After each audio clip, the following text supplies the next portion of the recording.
versão nova, transcorrido o prazo acima de mexeria na resolução, depois de ter novamente advertido a outra parte a manifestar a sua posição, se considera isso oportuno. O juiz, o vigário judicial, parece que não tem obrigação de citar pela segunda vez a parte demandada. Mas se ele não cita, a raça procedente diz: considera-se que não se opõe à petição, à parte demandada, que se remete à justiça do tribunal, ou ritualmente citado uma segunda vez, não dá nenhuma resposta. Se o juiz não cita uma segunda vez, ele não pode proceder ao processo breve, né? Porque se a parte não compareceu, se a parte não compareceu, o juiz não citar uma segunda vez, então primeiro não pode usar a fórmula breve, e segundo, ele não pode considerar que a parte se remete à justiça do tribunal. Ele é obrigado a citar uma segunda vez para considerar isso. Me parece importante. Agora, deixa eu ver outra parte. As partes, o cânon 1677 permite que o defensor do vínculo, o promotor de justiça e os advogados tenham acesso aos atos judiciários mesmo antes da publicação. Parece uma mudança que não faz muito efeito, porque os advogados poderiam assistir o depoimento. Mas aqui entra a questão de documentos, de perícias, documentos apresentados, que agora as partes, os peritos, os defensores do vínculo, o promotor e os patronos têm direito ao acesso mesmo antes da publicação. Parece uma mudança interessante. As partes não podem assistir o exame do processo ordinário. No processo breve elas podem. No artigo 18 da raça procedente diz: as partes e os seus advogados podem assistir à inquirição das outras partes e das testemunhas, ao menos que o instrutor considere pelas circunstâncias das coisas e pessoas que se deve proceder diversamente. De fato, agora no processo breve é exigido que os dois concordem com o libelo.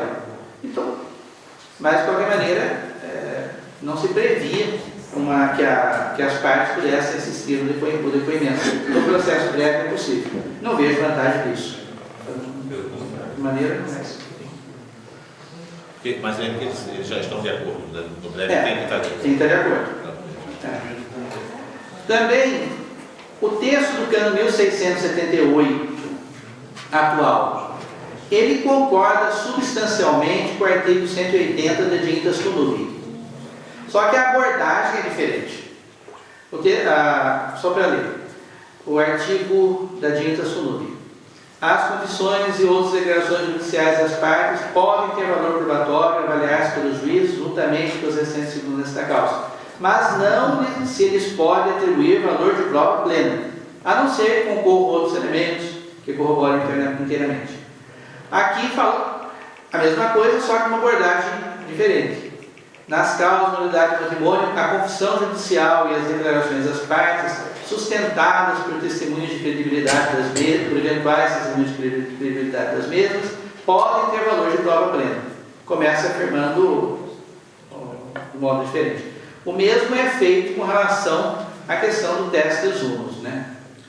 Que também o cânon dizia, o artigo 202 da Digntas Connubii colocava: o depoimento de uma única testemunha não pode fazer plena, a não ser que se trate de testemunha qualificada e tal. Agora aqui começa invertido. Nas mesmas causas de depoimento de um só testemunho pode fazer fé plena, se se trata de um testemunho qualificado que depõe de razões superiores de ofício ou circunstâncias de fato das pessoas surgindo. Você contente? Terminou. Se pudéssemos terminar, depois dá tempo de... Bem, só um outro ponto que eu vi aqui. Deixa eu correr. O processo mais breve.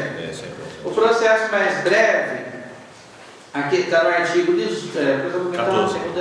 14 das normas gerais. Novas procedentes.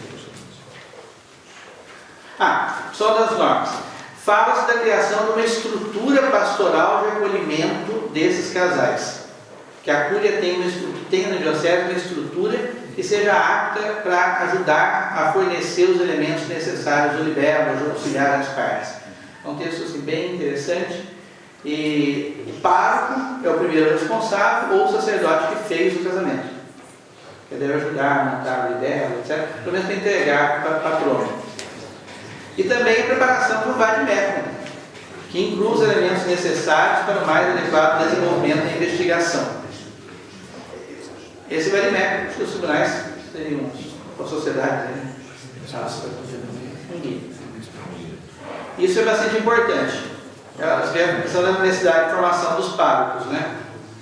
Agora, o artigo 12 insiste muito na questão da certeza moral e não só de... Parece que é o que mais garante a continuidade para a tradição, né?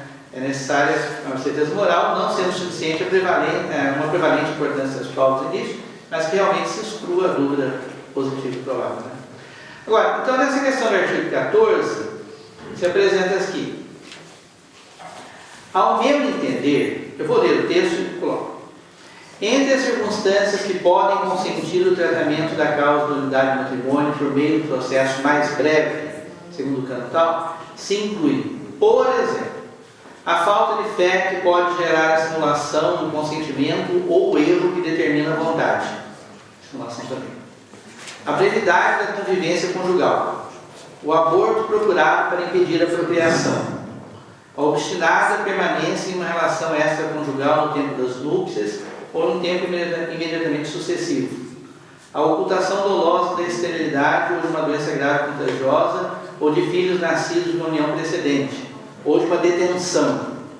A causa do matrimônio é totalmente estranha à vida conjugal ou consistente na gravidez imprevista da mulher. A violência física é realizada para extorquir o consenso. No italiano está a falta de uso de razão. No latim está o defectus usus rationis. O defeito de uso de razão. Que é um termo que não será comum. Não é defeito de uso de razão, comprovado por documentos médicos. Ao que me parece, tudo isso aí está mais ligado àqueles vícios do consentimento, e salvo a questão do defeito de uso de razão, não está ligado à capacidade consensual. Por comparação às sugestões que o padre Adam apresentou, que foram apresentadas no padre, foram excluídos os elementos que eram mais próximos, no exemplo, do cano 1095, 2 e 3. Tinha, por exemplo, homossexualidade, tinha questão de idade muito jovem. Tinha também de namoro muito breve. Esses elementos estavam na proposta apresentada e foram tirados. Tem uma etc. Mas a mim me parece que a mente, aqui não sei se o juiz Otávio possa dizer, que a mens aqui está... que não é muito para o 1095, 2 ou 3.